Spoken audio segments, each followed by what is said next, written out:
Nestled amidst the picturesque rolling hills of North Yorkshire, Duncombe Park stands as one of England's most captivating country house estates. This vibrant hub of historical significance and natural beauty encompasses parkland, ancient monuments, and a landscape of unparalleled beauty. Take a breathtaking drone flight above Duncombe Park and immerse yourself in its magnificent history and heritage. The Helmsley estate, with a history dating back to the 1066 Norman invasion of England, originally belonged to Robert, Count of Mortain, King William's half-brother. Mortain, who held vast estates in Yorkshire and other regions of England, was a loyal ally of the king. However, around 1120, Helmsley and its surrounding lands were granted to Walter Aspect, a prominent English baron. Whilst it's uncertain if any fortifications existed at Helmsley before Aspect's time, he is credited with constructing Helmsley Castle in the early 12th century, which became the estate's central point. Notably, Walter Aspect was also the founder and patron of Rievaulx Abbey. He provided the land, resources and protection necessary for the Cistercians to establish themselves in northern England. His deep religious convictions and the absence of heirs made the abbey a significant part of his spiritual and familial legacy. After Aspect's death in 1154, the estate passed through his sister Adelina to her husband, Peter de Roos. The de Roos family, influential feudal lords, maintained the estate for nearly 300 years. They are credited with rebuilding Helmsley Castle in stone from the late 12th century and are largely responsible for the structures we see today. Upon Edmund de Roos's death in 1508, the Helmsley estate passed to his nephew, Sir George Manners. Over the next century, the Manners family significantly enhanced the estate's wealth and prestige and modified the aging medieval castle into a comfortable Tudor residence. Notably, the estate's expansion was substantial following the dissolution of the monasteries. This was largely due to Thomas Manners acquiring lands formerly belonging to Rievaulx Abbey in 1536. A favourite of King Henry VIII, Thomas retained access to the abbey's forge and transformed the site into a thriving ironworks. In 1632, the estate underwent a new chapter when it was passed to George Villiers, the first Duke of Buckingham. Through his marriage to Catherine Manners, the Rutland heiress, the estate effectively became part of the Villiers family while retaining its connection to the Manners lineage. However, during the English Civil War, Helmsley Castle was besieged by parliamentarian forces. Consequently, the castle was partially slighted, with the estate being granted to Sir Thomas Fairfax. Nevertheless, this ownership was short-lived, as George Villiers, the second Duke of Buckingham, regained his ancestral Helmsley estate upon marrying Fairfax's daughter and heir, Mary, in 1657. The Helmsley estate entered a new era in 1687, when George Villiers, the financially ruined and heavily indebted Duke of Buckingham, passed away. Since he had no legitimate heirs, the estate was put up for sale to pay off his debts. Charles Duncombe, born in 1648, rose to prominence as one of the most successful financiers in late 17th century England. He had served as a goldsmith banker in London and had become involved in government finance, accumulating an enormous wealth that earned him the title of the richest commoner in England. In 1689, he purchased a 40,000-acre Helmsley estate for £90,000. This was a significant sum at the time, reflecting both the estate's vast size and its historical importance. The purchase by Charles Duncombe not only prevented the estate from further decline, but also paved the way for its transformation into one of Yorkshire's most prominent Georgian estates. Although Charles Duncombe occasionally stayed at Helmsley Castle, he probably regarded it as a long-term investment rather than a place for personal growth or residence. Unmarried and childless, Duncombe bequeathed his wealth and estate to his nephew, Thomas Brown, upon his death in 1711. Shortly after adopting the surname Duncombe, Thomas shifted his focus from the dilapidated castle to the construction of Duncombe Park, a grand Baroque-style mansion that became the family's principal residence. Constructed between 1713 and 1730, Duncombe Park was designed by Yorkshire-based architect William Wakefield. It's likely that the dramatist John Vanbrugh also contributed to the design, infusing it with a dramatic flair. The overall design harmonises the theatricality of Baroque design with the symmetry and constraints of Palladianism. This transitional design ethos is evident in the balanced arrangement of the central block and wings, as well as the meticulously crafted details in the deep cornices and bold stonework. The grand projecting portico, supported by Corinthian columns, set within the east-facing facade, perfectly completes the design.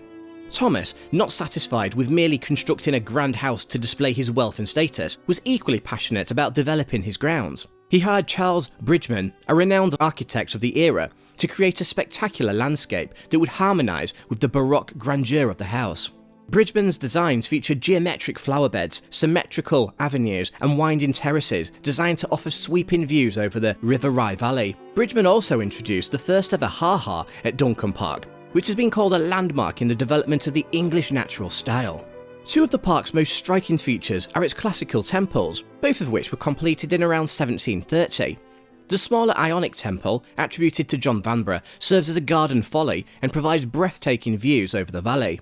On the other side of the terrace stands the larger Doric temple, attributed to Sir Thomas Robinson. Duncombe Park was already on its way to becoming one of Yorkshire's most prominent Georgian estates by the time Thomas Duncombe passed away in 1746. Upon inheriting the estate, his son Thomas Duncombe II embarks on a new phase of development, eager to leave his mark on the park. Like many young 18th century gentlemen, Thomas Duncombe II participated in a cultural grand tour of Western Europe. Upon returning home in 1747, Thomas began transforming the ridge overlooking Rievaulx Abbey into a landscaped pleasure ground, influenced by the emerging picturesque movement. He meticulously designed the terrace as a half-mile-long grassy promenade that followed the natural contours of the ridge. The terrace was carefully laid out to provide breathtaking, framed views of the Rievaulx Abbey ruins nestled in the valley below. Duncombe, a patron of the arts, commissioned two classical temples, one at each end of the terrace, from the renowned architect Thomas Robinson. The Tuscan temple at the southern end draws inspiration from the Temple of Vesta in Tivoli, near Rome, and bears a striking resemblance to the temple at Duncombe Park. On the northern end stands the larger Ionic temple, inspired by the Temple of Fortuna Virilis in Rome. This temple boasts a lavish interior and served as the Duncombe family's dining and social gathering place. Guests would stroll leisurely along the terrace before entering the temple's interior and being awestruck by the intricately painted ceiling. It must have been an unforgettable experience. Thomas Duncombe II, not only responsible for the new terrace at Rievaulx, but also for modernising Duncombe Park, brought in the renowned landscape gardener Lancelot Capability Brown.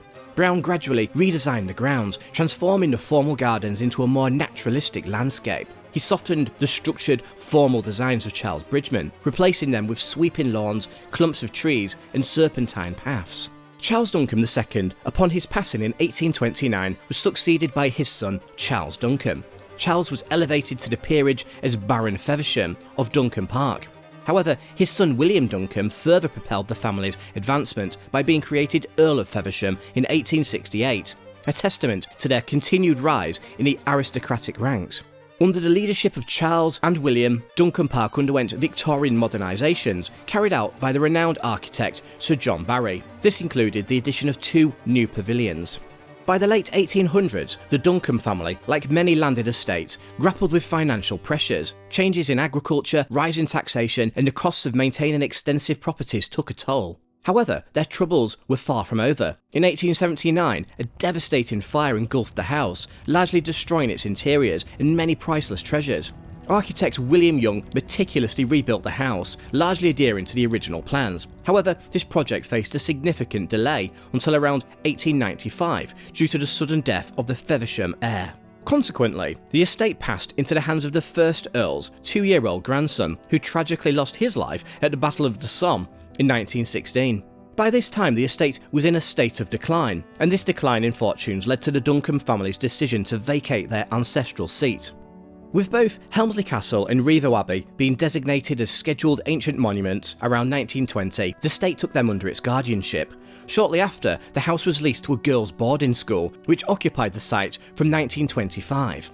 These developments coincided with a shift in the Duncombe family's focus as they turned their attention to generating income from the estate through tourism and events. In 1972, the terrace at Rievaulx, along with its temples, was acquired by the National Trust. Although the earldom became extinct upon the death of the third Earl in 1963, the Feversham baronetcy continued to exist. Following the girls' school's departure from Duncombe Park in 1985, a new era began when the 4th Baron Feversham returned to his ancestral home and embarked on a restoration project to restore it to its former glory. Today, the Helmsley estate in North Yorkshire stands as a vibrant hub of historical significance, natural beauty and cultural activities.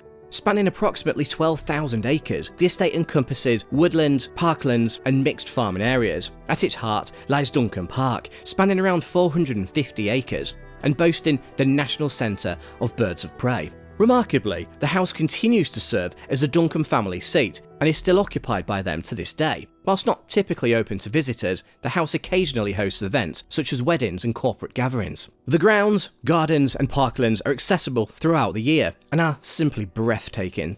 Visitors interested in exploring Helmsley Castle and the awe-inspiring ruins of Rievaulx Abbey are fortunate, as these are now managed by English Heritage. Rievaulx Terrace also offers a unique and awe-inspiring experience, managed by the National Trust. The Bird Sanctuary is an absolute must-see, housing a record-breaking collection of rare birds and providing spectacular flying demonstrations throughout the day. Naturally, the picturesque market town of Helmsley adds its own charm and serves as an ideal base for exploring the surrounding area. Duncombe Park and the Helmsley estate's enduring presence today stands as a testament to the forward-thinking mindset of the Duncombe family, the collaborative partnerships involved, and the tireless efforts behind the scenes. Naturally, tourism plays a significant role in this endeavour, and the concentration of attractions within such a compact area contributes to an exceptional visitor experience. Whether you seek family-friendly activities, historical insight to unravel your next narrative, or simply a peaceful escape, I strongly encourage you to explore the Helmsley estate and immerse yourself in its charm.